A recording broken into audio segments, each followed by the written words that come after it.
दोस्तों फिर से स्वागत है आपका नई वीडियो के साथ। गुरुकुल में आज विद्यार्थियों का सैलाब उमड़ा हुआ था क्योंकि परीक्षा का परिणाम घोषित होने वाला था। कई छात्र प्रसन्न थे तो कई मुंह लटकाए भी खड़े थे। उनकी प्रसन्नता और उदासी का यह कारण नहीं था। जो छात्र उत्तीर्ण होते थे उन्हें अगली कक्षा में प्रवेश मिलता तय था, परंतु अनुत्तीर्ण होने वाले छात्रों को न केवल गुरुकुल छोड़कर जाना पड़ता बल्कि आचार्यों की खरी खोटी पड़ती। क्यों रे मूर्ख, तो तू फिर अनुत्तीर्ण हो गया? तो उसे मैंने समय रहते समझाया था ना कि यदि इस बार अनुत्तीर्ण हुआ तो ग्रुप से बाहर निकाल दिया जाएगा। एक आचार्य एक किशोर विद्यार्थी को डांट रहे थे और बेचारा चुपचाप सुन रहा था। डरते डरते मैंने गुरुकुल के प्रधानाचार्य से निवेदन किया, आचार्य देव, मैंने अपनी तरफ से तो पूर्ण प्रयास किया था, परंतु निर्बल स्मरण शक्ति के कारण मैं जो कुछ भी याद करता हूँ उसे थोड़ी देर बाद ही भूल जाता हूँ। कृपया मुझे एक मौका और देने की कृपा करें। जैसे जड़ बुद्धि को उत्तीर्ण नहीं कर सकते। आचार्य ने अपने इन तीव्र शब्दों के साथ व्रतराज की खूब धुनाई की और उस पर चिल्लाते हुए उसे गुरुकुल से बाहर निकल जाने के लिए कहा। कक्षा के सभी छात्र उस पर हंसने लगे।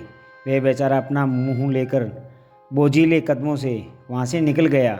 अनेकों प्रश्न उसके मन में उथल पुथल मचा रहे थे। अपने घर लौटेगा, माता पिता को जाकर क्या उत्तर देगा? जब लोगों को पता चलेगा कि उसे ग्रुप से निकाल दिया गया है तब वह कैसे उनका सामना करेगा? व्रतराज का हृदय बैठा जा रहा था। आखिर उसने अपनी ओर से तो भरमार प्रयास किया था, रात रात भर बैठकर पढ़ाई की थी, लेकिन यदि फिर भी अनुत्तीर्ण हो गया तो वह क्या कर सकता था?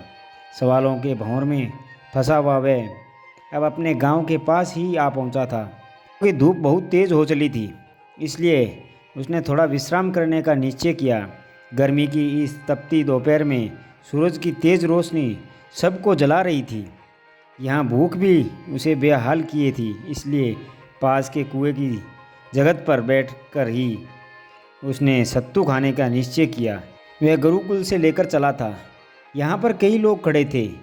प्यास के मारे सब बेहाल थे, इसीलिए बार बार कुएं में देखते और पानी निकालकर पीते। व्यक्ति के बार बार रगड़ने से कुएं के किनारे लगा पत्थर घिसने लगा था। लोग जितना पानी निकालते पत्थर उतना ही घिसता जा रहा था। चुपचाप बैठा यह सब देख रहा था। अचानक उसके मन में एक विचार आया।